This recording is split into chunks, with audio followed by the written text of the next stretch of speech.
Hello everyone, कैसे हो सब? कैसे चल रहा है कोरोना पेंडेमिक सिचुएशन के अंदर सबकी पढ़ाई? और गवर्नमेंट का ऑर्डर भी आ गया है कि सितंबर में आपके एग्ज़ाम ऑर्गेनाइज करवाने के लिए। तो चल रही है पढ़ाई जम के? बेटा बहुत अच्छा टाइम है अभी घर पे बैठ के आराम से रिलैक्स होके पढ़ाई करने का।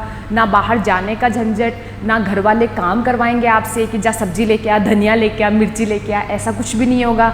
बॉयज़ लोगों के लिए बहुत सारे काम होते हैं और इवन कई लोग तो बिना काम के भी घूमते फिरते हैं, समझ रहे हो? तो अभी घूमना फिरना भी बंद, घूमना फिरना वैसे बंद कर रखा है कोरोना की वजह से। तो सबसे ज़्यादा गोल्डन पीरियड है अभी आपके पास, 1.5 से 2 महीने, 2 महीने भी कहाँ, आई थिंक 40 दिन है। जम के पढ़ाई कर लो, रिवीजन रिवीजन रिवीजन सबसे अच्छी जड़ है। किसी भी टॉपिक को कंप्लीट करने के लिए अपने हिसाब से रिवीजन स्टार्ट करो। रिवीजन स्टार्ट करोगे 3 चीज़ें नहीं मिलेगी, नहीं समझ में आएगा उसको सर्किल करो, नहीं आए तो एनसीईआरटी में से खोजो, एनसीईआरटी में नहीं मिले मॉड्यूल से खोजो, गूगल करो। यहाँ पे हम इतनी फैकल्टीज बैठे हैं आपकी प्रॉब्लम सॉल्व करने के लिए, लेकिन आप लाओ तो सही। समझ में आया? मैं इतने टाइम से ये नोटिस कर रही हूँ कि किसी की तरफ से कोई कमेंट नहीं आ रहा है, किसी की तरफ से कुछ भी, no appreciation comment, no complaining comments, और ना कोई क्वेश्चन कि ये क्वेश्चन मुझसे सॉल्व नहीं हो पा रहा है। तो क्या हाइबरनेशन पीरियड में नहीं जाना है? अभी हाइबरनेशन पीरियड नहीं है, ये गोल्डन पीरियड है आप लोगों के लिए, समझ रहे हो? एग्ज़ाम तो देना है। अब एग्ज़ाम अभी जो बच्चा माइंडेड बच्चा है ना, जो ब्रिलियंट बच्चा है और जो सोच रहा है कि मुझे इस बार 2020 में निकालना है, वो जम के लग चुका है पढ़ाई करने के लिए। मैं इस कोचिंग की बात नहीं कर रही हूँ, मैं बहुत सारे कोचिंग से जुड़ी हुई हूँ, मैं बहुत सारे स्टूडेंट से रोज़ मेरी बात होती है, सब बहुत जम के जुड़े हुए हैं, 1-2 घंटा हर सब्जेक्ट को दे रहे हैं।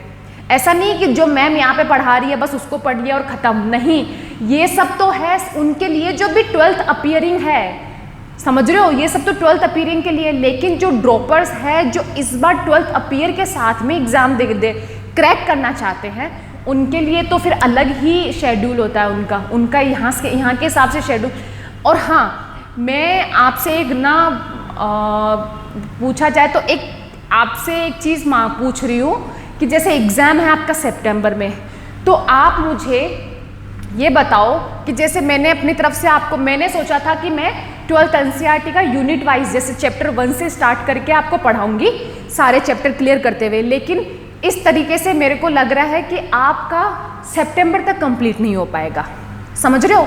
सितंबर तक आपका कंप्लीट नहीं हो पाएगा। लेकिन आप में से कई स्टूडेंट्स ऐसे भी होंगे ना, 70% 80% स्टूडेंट जिन्होंने अभी तक बॉटनी का एक भी चैप्टर होगा जो बहुत अच्छे से क्लियर नहीं होगा, जो डाउट्स ज़्यादा है, जिसमें जो प्रॉब्लमेटिक है, और एट द सेम टाइम उसमें से क्वेश्चंस भी बहुत ज़्यादा बनते हैं।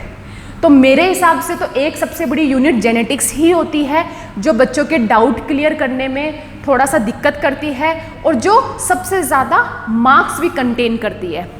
ठीक है, जेनेटिक्स ऐसी यूनिट है जो मार्क्स भी सबसे ज़्यादा लेती है और बच्चों में प्रॉब्लम भी ज़्यादा देती है, क्योंकि वो सारी चीज़ें क्या एनसीईआरटी में मेंशन नहीं है। एनसीईआरटी में मेंशन नहीं है तो 12th का बच्चा तो नो डाउट, अगर जेनेटिक्स के से 12 या 13 क्वेश्चन आते हैं तो 12th का बच्चा केवल 5 से 7 क्वेश्चन कर पाएगा। लेकिन जो ड्रॉपर है या फिर 12th के साथ जो कोचिंग कर रहा है, जिसके पास मॉड्यूल शीट्स है, जिसके पास अच्छा कंटेंट है, वो सारे के सारे अटेम्प्ट कर सकता है। तो जेनेटिक्स ऐसी चीज़ है, क्योंकि जेनेटिक्स में ना न्यूमेरिकल पोर्शन भी बनता है, जो मैं अभी बताऊंगी। अभी मैं थोड़ा सा थ्योरेटिकल पोर्शन कंप्लीट कर दूँ, फिर मैं न्यूमेरिकल पोर्शन में भी आऊँगी। बहुत अच्छे ट्रिकी क्वेश्चंस बनते हैं, ठीक है? जो मैंने कल वाले सेशन में मैंने एक चीज़ बताई थी ना, डुप्लीकेट जीन, बेटा वो मुझसे बोलने में गलती हो गई थी। डुप्लीकेट जीन का नहीं होता है, वो कॉम्प्लीमेंट्री जीन का होता है। Example Lathyrus ओडोरेटस। हाँ, मैंने फिनोटाइप रेशियो से ही बताया था 15:1 जो डुप्लीकेट जीन के लिए होता है, लेकिन डुप्लीकेट जीन के लिए लेथायरस ओडोरेटस स्वीट भी नहीं होता, वो कॉम्प्लीमेंट्री जीन का एग्जाम्पल होता है। बस इसे अब सोचो, मैं इतना पढ़ाती हूँ, मेरे दिमाग से भी वो चीज़ निकल गई, तो आप तो कितनी बार रिवीजन करना पड़ेगा। बहुत ज़रूरत है बेटा, जूलॉजी बॉटनी दोनों में रिवीजन की। रिवीजन ही एक बड़ा मंत्र होता है किसी भी एग्ज़ाम को क्रैक करने के लिए, ठीक है, क्योंकि कॉम्पिटिटिव एग्ज़ाम आपकी मेमोरी से ज़्यादा आपका पावर देखती है कि आप कौन से क्वेश्चन को झट से कैसे सॉल्व कर पा रहे हो, कौन से क्वेश्चंस में कितने मिनट्स लगा रहे हो। और मिनट्स वाला तो खेल ही नहीं है, यहाँ पे तो सेकंड्स वाला खेल है, समझ रहे हो, मिनट्स का खेल ही नहीं है। चलो अब अपन अपने टॉपिक पे आते हैं, जो है अपने जेनेटिक्स का मेजर जो पोर्शन है अपन ने कंप्लीट कर लिया। प्री मेंडलिज्म कर लिया, मेंडलिज्म कर लिया, पोस्ट मेंडलिज्म कर लिया, ठीक है।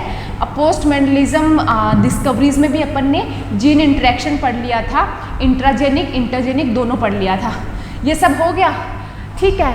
अब ये सब करवाने के बाद में अपन ये बोल सकते हैं कि जैसे किसी भी प्लांट में सीड का कलर, फ्लावर का colour, cotyledon shape, pea shape, pod shape, ये सब चीज़ें तो आ जाती है।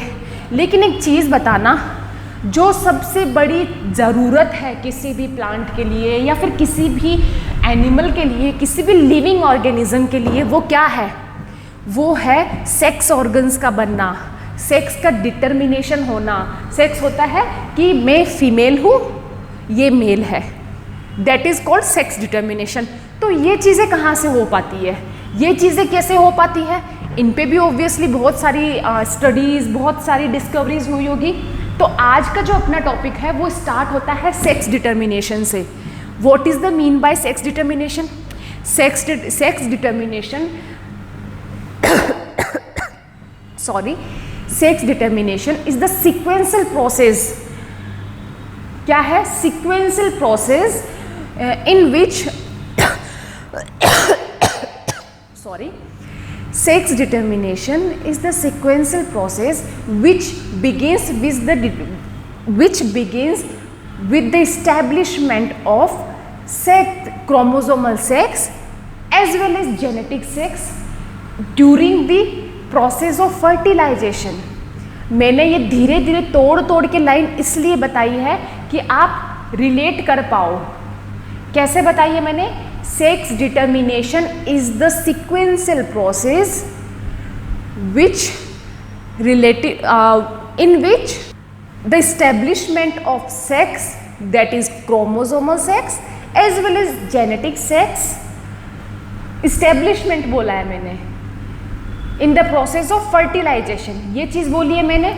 अब ये बताती हूँ मैं, जब फर्टिलाइजेशन होता है, जब मेल गेमेट फीमेल गेमेट दोनों फ्यूज़ होते हैं, तो उस टाइम पे फ्यूज़ होने के बाद ही अपन को पता चल जाता है ना कि अगर जैसे अपन नॉर्मल फिनोमिनन में अपन ह्यूमन बीइंग को लेते हैं, ह्यूमन बीइंग में मेल में होता है XY और फीमेल में होता है XX। अगर मेल गेमेट और फीमेल गेमेट फ्यूज़ होते हैं, जायगोट बनता है, तो अगर उस जायगोट में दोनों का XX आया है तो वो गर्ल बेबी बनेगा, और दोनों का अगर एक का X दूसरे का Y आया है तो वो बेबी बॉय बनेगा, ठीक, हाँ बेबी बॉय बनेगा। तो बात ये है कि ये तो अपन ने ह्यूमन बीइंग में डिटरमाइन, क्योंकि ह्यूमन बीइंग का अपन पूरा रिप्रोडक्टिव सिस्टम पढ़ते हैं जूलॉजी में, जो पूजा मैडम आपको पढ़ा चुकी है, तो अपन को पता है ऐसा होता है। लेकिन क्या अपन को पता है कि ड्रोसोफिला में कैसे होता है? क्या अपन को पता है कि हनी बी में कैसे होता है? या फिर कोई एग्जाम्पल है वेलिस्नेरिया, मिलेंड्रियम, कोई भी हैप्लॉइड डिप्लॉइड प्लांट है, उनमें सेक्स डिटर्मिनेशन कैसे हो रहा है? तो उनमें भी तो स्टडीज डिस्कवरीज हुई होगी ना। बस आज अपन को वो ही पढ़ना है कि animals as well as plants दोनों में सेक्स डिटर्मिनेशन कैसे होता है। तो on the basis of fertilization sex determination can be divided into 3 processes.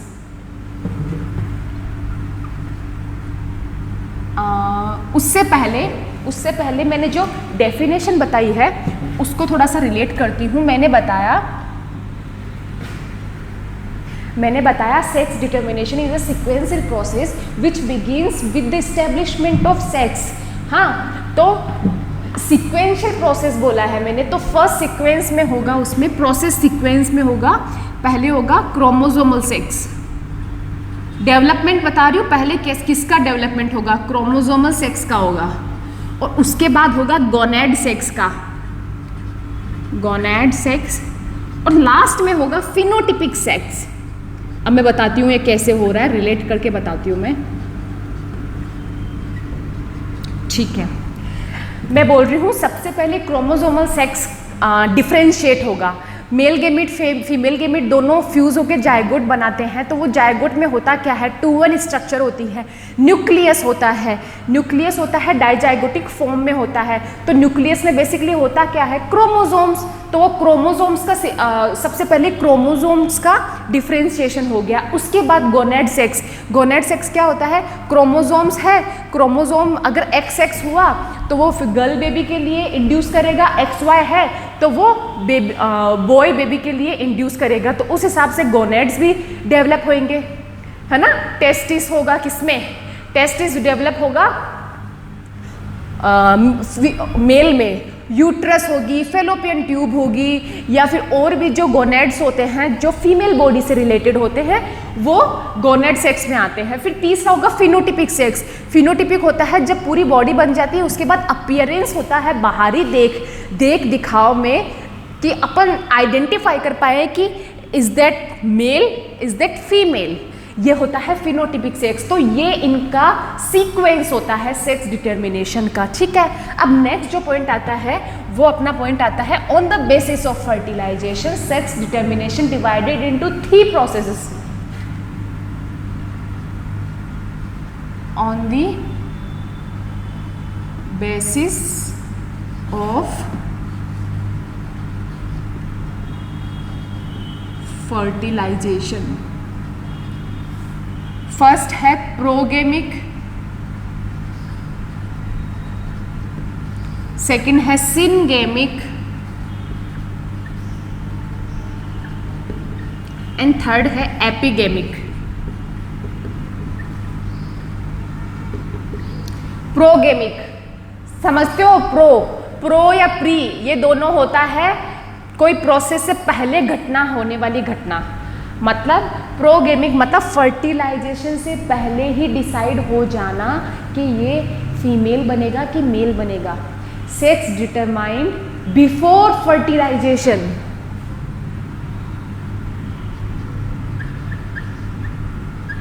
Sex determined before fertilization, क्योंकि फर्टिलाइजेशन के बेसिस पे पढ़ रहे हैं तो सारी चीज़ फर्टिलाइजेशन के इर्द गिर्द ही घूमने वाली है। On the basis of fertilization पढ़ रहे हैं तो सारी चीज़ इसी के इर्द गिर्द घूमेगी। अब सिनगेमिक होता है ड्यूरिंग फर्टिलाइजेशन, जो पर मैंने भी ह्यूमन बीइंग का बताया था।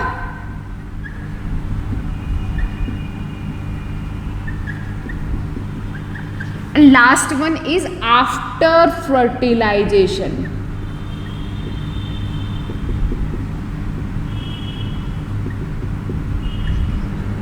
ठीक, अब मुझे कोई इनके एग्जाम्पल्स बता सकता है कि प्रोगेमिक, सिनगेमिक, एपिगेमिक तीनों के एग्जाम्पल मैं बताऊं? बताती हूँ, मैं दूसरे कलर से लिखती हूँ ताकि आप अच्छे से समझ पाओ। प्रोगेमिक का एग्जाम्पल होता है मेल, जिसको ड्रोन बोलते हैं, DRONE, male of drosophila, sorry drosophila नहीं, हनी बी।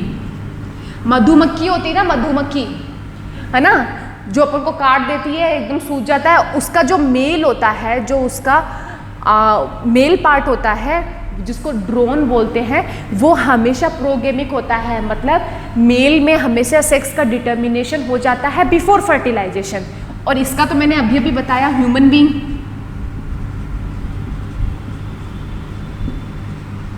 और इसका होता है फीमेल, जैसे इसका प्रोगेमिक है फर्टिलाइजेशन से पहले, तो एपिगेमिक होता है फर्टिलाइजेशन के बाद, और जो फीमेल होता है उसका फीमेल ऑफ हनी बी। ये 3 एग्जाम्पल्स है इसके, ठीक है। आई बात समझ में? मिटा दूँ? नेक्स्ट पढ़े हम।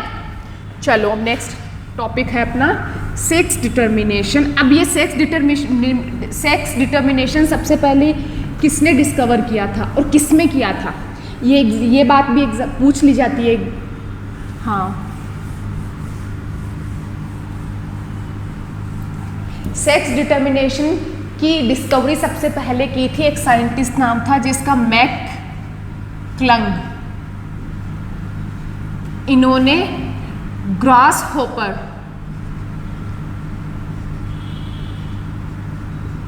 ग्रास होपर में सेक्स डिटर्मिनेशन को डिस्कवर किया था। और दूसरे जो एक साइंटिस्ट और थे, दो मिलके, Steven and Wilson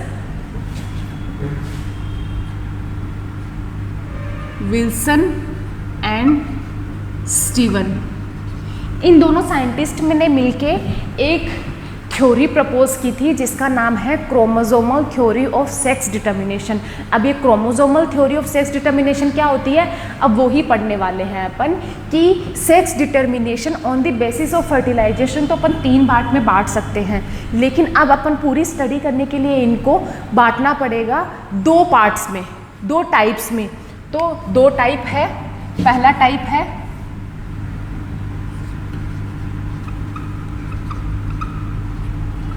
chromosomal sex determination और दूसरा है एनवायरमेंटल।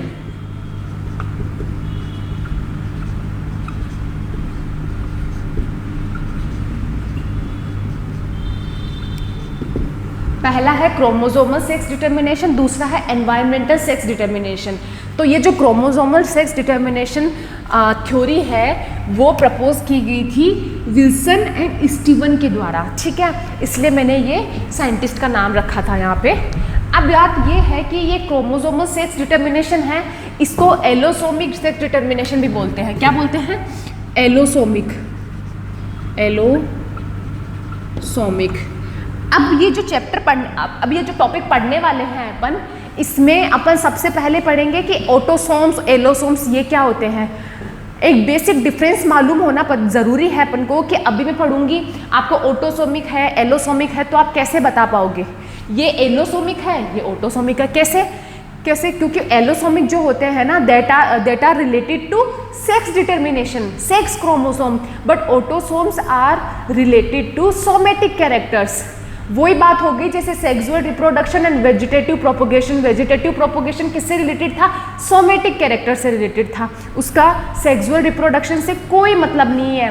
तो बस यही बात यहाँ है, allosomic sex determination is related to sex chromosome, और autosomic are always represented to somatic characters, ठीक है। ये हो गया दोनों अलग अलग। अब ये है कि एलोसोमिक क्रोमोसोमल सेक्स डिटर्मिनेशन और एनवायरमेंटल सेक्स डिटर्मिनेशन में बेसिक डिफरेंस क्या होता है। ये जो कैरेक्टरिस्टिक्स होते हैं ये जीनिक अरेंजमेंट से रिलेटेड होते हैं, सेक्सुअल क्रोमोसोम से रिलेटेड होते हैं, लिंकेज, क्रॉसिंग ओवर, सब कुछ से रिलेटेड ये होते हैं। एनवायरमेंट होते हैं जो बाहरी फिनोटिपिकली अपने आप को चेंज कर लेते हैं। होता इनमें भी चेंज जीनोटाइप में ही है, लेकिन इनका जीनोटाइप बाहर के एनवायरनमेंट से अफेक्ट होकर अपने आप को चेंज करता है, और इनका जीनोटाइप चेंज नहीं होता है बाहरी अपीयरेंस से। सबसे बड़ा इन दोनों में डिफरेंस यही है। तो पहला जो अपन पढ़ेंगे वो है सेक्सुअल क्रोमोसोमल सेक्स डिटर्मिनेशन।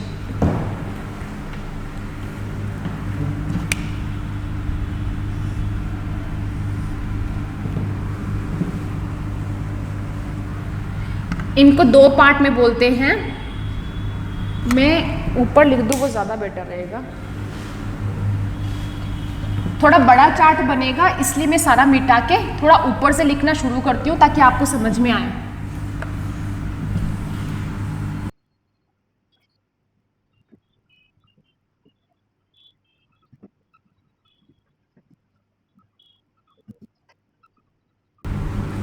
आओ समझाती हूँ। मैं बोल रही हूँ कि जो क्रोमोसोमल सेक्स डिटर्मिनेशन है उसको बेसिकली 2 पार्ट में डिवाइड कर अपन स्टडी करते हैं।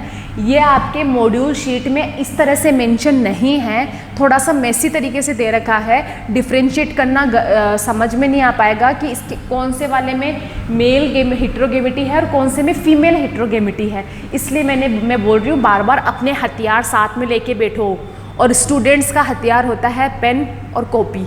तो अपने हथियार लेके बैठो और बस कूद पड़ो युद्ध में, वो है आप स्टार्ट करो लिखना। अब मैं जो पहला आता है अपना वो आता है मेल हिटेरोगेमिटी मतलब क्रोमोसोमल सेक्स डिटर्मिनेशन में अपन मेल और फीमेल दोनों में हिटेरोगेमिटी पढ़ते हैं। हिटेरोगेमिटी पता है ना, दोनों अलग अलग एलील्स होती है, अलग अलग जीन्स होते हैं, उसको बोलते हैं। ठीक है, तो मेल हिटेरोगेमिटी के एग्जाम्पल है 2, फर्स्ट एंड सेकेंड, और फीमेल का भी है 2। अब इसमें जो होता है, जो मैं फर्स्ट वाला डिस्क्राइब कर रही हूँ, इसमें होता है कि जो अपना जो मेल है ये तो होता है हिटेरोगेमिट, हिटेरोगेमिट बोल सकते हैं या फिर हिटेरोमॉर्फिक बोल सकते हैं। हिटेरोमॉर्फिक क्योंकि बाहर से पता चल रहा है ना, हिटेरोमॉर्फिक। और जो फीमेल है वो अपनी होगी होमोमॉर्फिक। अब मैंने कैसे लिखा, या आप रिलेट कर पा रहे हो? अरे बच्चा अब तो रिलेट कर पा रहे हो ना। एक्स होता है फीमेल के लिए, जो फीमेल है दोनों सेम है, एक्स और एक्स तो होमोमॉर्फिक, एक्स वाई दोनों अलग अलग है तो हिटेरोमॉर्फिक। अब होता है कि बस वही बात है कि मैडम आपको बता देती है कि एग्जाम में क्या आने वाला है, तो वो उसी पर्पज से पढ़ाती है, इधर उधर का नहीं पढ़ाऊंगी मैं। एग्जाम में इसमें आता है सेक्स डिटर्मिनेशन में, एग्जाम में आता है सबसे पहला तो मैंने आपको बता दिया प्रोगेमिक, सिनगेमिक और एपिगेमिक, तीनों के एग्जाम्पल बता दिए, ये आता है एग्जाम में। दूसरा एग्जाम में आता है कि सेक्स डिटर्मिनेशन की खोज किसने की थी, मैकक्लंग ने की थी। तीसरा एग्जाम में आता है chromosomal sex determination theory was proposed by Wilson and Steven. ठीक है, और चौथा जो आता है वो आता है XXXO sex determination process found in, मतलब एग्जाम्पल्स वापस जेनेटिक्स में एग्जाम्पल्स का बहुत बड़ा रोल है। आप एग्जाम दोगे तब पता चलेगा आपको। ठीक है, तो ये मैं जो एग्जाम्पल है वो बताती हूँ मैं। इसमें एग्जाम्पल में क्या है, 4 एग्जाम्पल है, चारों बहुत जरूरी है याद करना। पहला है ह्यूमन बीइंग, अपन के अंदर सेक्स डिटर्मिनेशन इसी तरीके का होता है, ह्यूमन बीइंग। दूसरा होता है ड्रोसोफिला, हाँ एक सेकेंड, ड्रोसोफिला। अब तीसरा होता है कि अपन ने ये तो अपने लिए स्टडी कर रहे हैं एनिमल्स के लिए, लेकिन प्लांट्स कौन से होते हैं? प्लांट्स वो होते हैं जो यूनिसेक्सुअल होते हैं, और यूनिसेक्सुअल प्लांट्स को मैंने एक और टर्मिनोलॉजी से डिटरमाइन किया था, वो था डायोशियस प्लांट। डायोशियस प्लांट भी होते हैं ना, बस तो वो यूनिसेक्सुअल प्लांट या फिर डायोशियस प्लांट। तो प्लांट्स में आ जाएगा यूनिसेक्सुअल प्लांट, जो कि है मिलेंड्रियम और कोक्सीनिया। ये 2 ऐसे प्लांट है जिसमें ये वाला टाइप सेक्स डिटर्मिनेशन का मिलता है। ठीक है, अब मैं इसको समझाती हूँ कि इस तरीके का सेक्स डिटर्मिनेशन होता किस तरीके से है। ठीक है, मैंने बोला फीमेल होमोमॉर्फिक होती है और मेल हिटेरोमॉर्फिक होता है। तो होमो और हिटेरो दोनों का मतलब ये होता है 2A + XX, ये हो गया फीमेल के लिए, और 2A + XY ये हो गया मेल के लिए। समझ रहे हो? 2A क्या है? ऑटोसोम्स।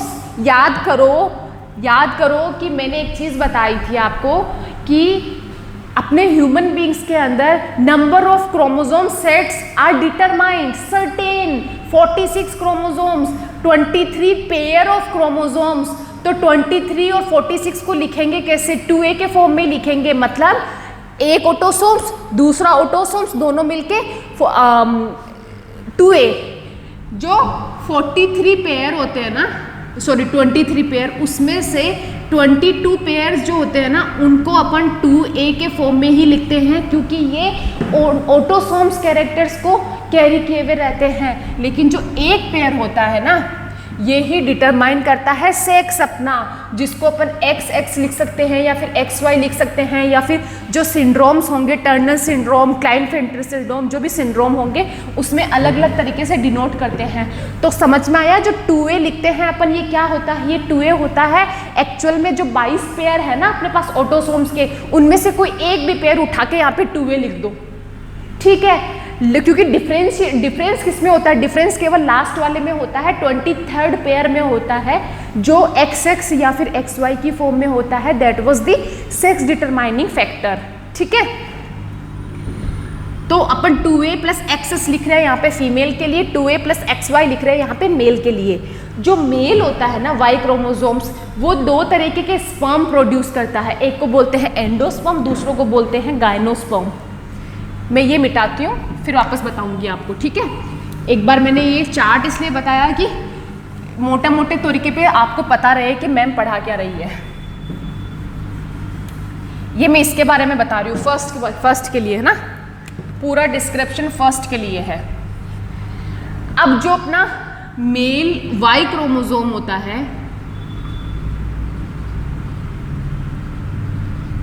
ये दो तरीके के स्पर्म बनाता है, एक होता है एंडोस्पर्म और दूसरा होता है गायनोस्पर्म। ठीक है, ठीक है। अब इनको एंडोस्पर्म और गायनोस्पर्म को अपन जीनोटिपिक अपीयरेंस में कैसे डिनोट करते हैं? जीनोटिपिकली इसको 22 प्लस Y लिखते हैं और इसको 22 प्लस X लिखते हैं। 22 plus Y is denoted to endosperm, 22 plus X is denoted to gynosperm. अब होता ये है कि अगर ये जो एंडोस्पर्म है ये फर्टाइल करेगा, अगर फीमेल एग से इससे करेगा, तो अपने पास बनेगा, क्या बनेगा अपने पास? 22 प्लस XY बनेगा अपने पास। बनेगा कि बनेगा? मैं बताती हूँ।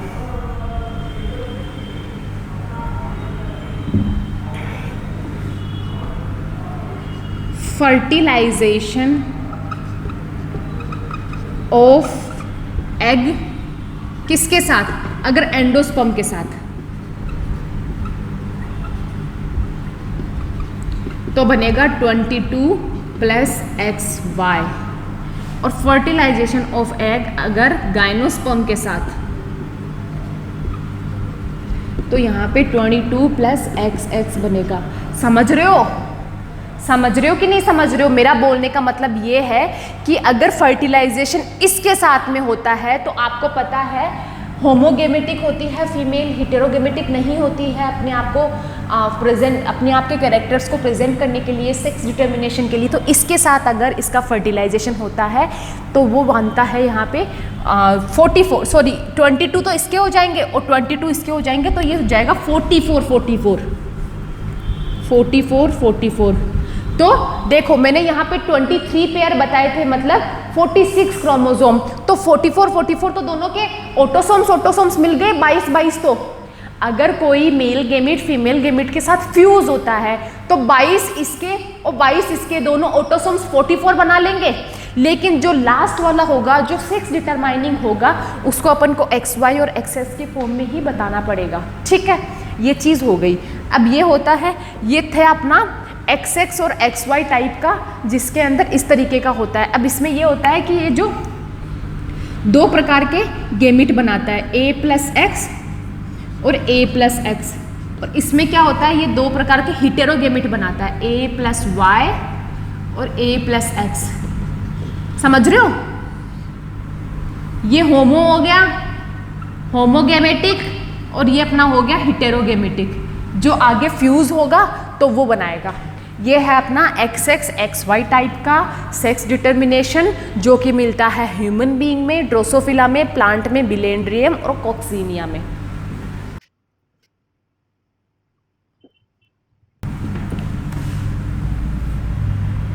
अब नेक्स्ट जो है वो मेल हिटेरोगेमिटी का ही दूसरा टाइप जो बताया था मैंने, दैट इज XX और XO type. XX XO type.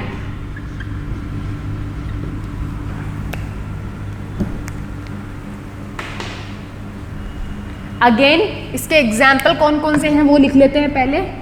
Example है अपना राउंड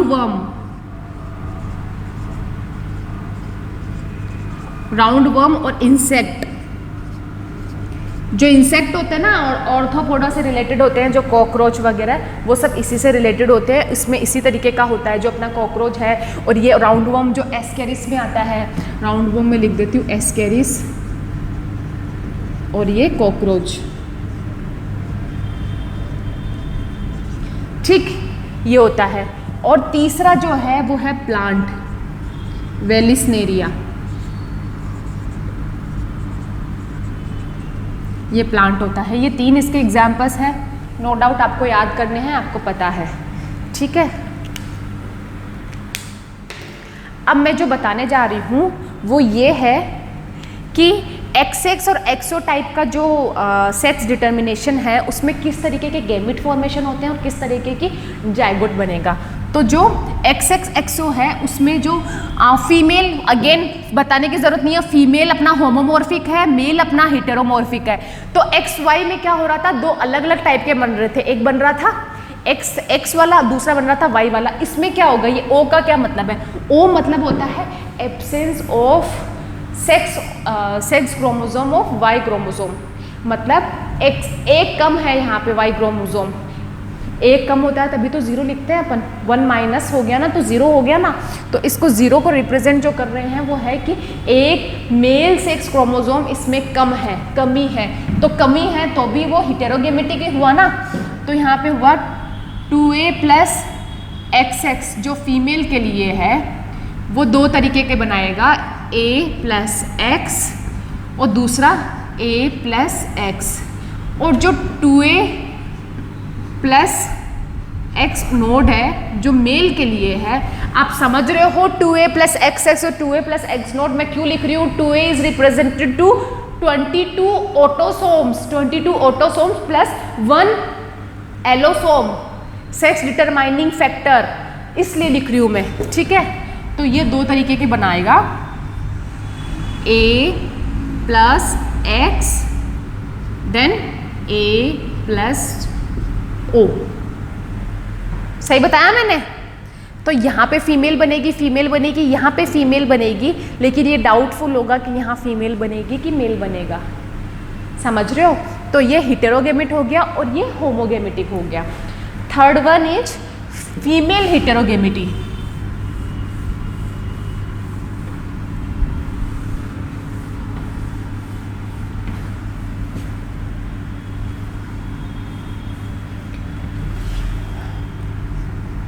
फीमेल हेटेरोगेमिटी में दो टाइप्स बताए थे मैंने। एक था टाइप ZW। ये Z का क्या है, मैम Z भी कोई क्रोमोसोम्स होता है रिप्रेजेंट करने के लिए नहीं, लेकिन वापस मैं वही बताऊंगी XX और XY। तो फिर मेल हेटेरोगेमिटी और फीमेल हेटेरोगेमिटी के रिप्रेजेंटेशन में अंतर क्या हुआ, बस जस्ट फॉर डिफ्रेंसिएशन कि आप पहुंच समझ पाओ हो क्या रहा है, इसलिए इसको Z से रिप्रेजेंट किया है, वरना Z जैसा कोई क्रोमोसोम नहीं होता है। ठीक है, ये इसको मान के चलो ये XX XY ही लिखा है मैंने। और दूसरा होता है Z0। ठीक है, हाँ, तो इसमें बस वही बात वापस क्या क्या बनेगा, यहाँ पे 2A प्लस ZZ फीमेल बनाएगा और इधर 2A प्लस मेल बनाएगा, यहाँ पे 2A प्लस ZW फीमेल बनाएगा। यहाँ पे मेल नहीं फीमेल हेटेरोगेमिटी है, लेकिन तो यहाँ पे जो होमो है वो मेल होगा, ये ध्यान में रखना आपकी। फीमेल हेटेरोगेमिटी में जो हेटेरोगेमेटिक होगा वो फीमेल होगा, वो पहले वाले से अपोजिट होगा। अब यहाँ पे जो होगा उसमें होगा 2A plus ZZ that is male और यहाँ पे 2A plus Z node that is female. समझ रहे हो। अब इसमें भी वही बात वापस होमोगेमिट बनेंगे तो ओब्वियसली ये मेल है तो ये मेल ही प्रोड्यूस करेगा, क्योंकि दोनों में होमोगेमिट है, मेल बनाएगा। और ये क्या बनाएगा, ये एक बनाएगा मेल और एक बनाएगा फीमेल। जो A प्लस Z है यहाँ पे मेल बन रहा है तो वो यहाँ पे भी मेल बनेगा और यहाँ पे फीमेल बनेगा। समझ में आया। तो 3 मेल बने और यहाँ पे एक फीमेल बना। फिर नेक्स्ट वाला है वो ये है A प्लस जेड दोनों ही यहाँ पे मेल बनेंगे। नेक्स्ट वाले में वही यहाँ पे कि फीमेल डिटरमाइनिंग क्रोमोसोम्स की एब्सेंस है, सिर्फ ए की मौजूद है, A प्लस जेड और A प्लस ओ, तो जेड वाला तो मेल बन गया और ये फीमेल बन गया। ठीक है, अब एग्जाम्पल इम्पोर्टेंट है कि नहीं है? तो ये मिलता है अपने बर्ड्स और रेप्टाइल्स, सांप, क्रोकोडाइल, सब में इसी तरीके का होता है कि उसमें जो अपन जैसे एक्स में फीमेल होते हैं और एक्स वाई में मेल होता है, लेकिन बर्ड्स और रेप्टाइल्स दोनों के अंदर, मतलब ये पक्षियाँ बर्ड्स जो होती है और रेप्टाइल्स जो सांप, स्नैक और क्रोकोडाइल्स होते हैं, इनके अंदर क्या होता है, जो एक्स फॉर्म होती है उसके अंदर मेल होता है और एक्स वाई जो हेटेरोगेमेट फॉर्म होता है उसके अंदर फीमेल होता है। और ये होता है बटरफ्लाई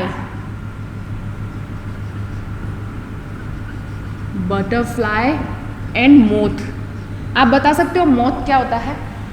बटरफ्लाई और मोथ्स क्या होते हैं? दोनों में डिफरेंस क्या होता है? दोनों के बैठने के ढंग से इनमें डिफरेंशिएशन किया जाता है। बटरफ्लाई जो होती है वो बैठते ही यूं अपने विंग्स को फैला लेती है, और मोथ जो होता है वो बैठने के बाद अपने आप को यूं अपने विंग्स को ऊपर ढक लेता है।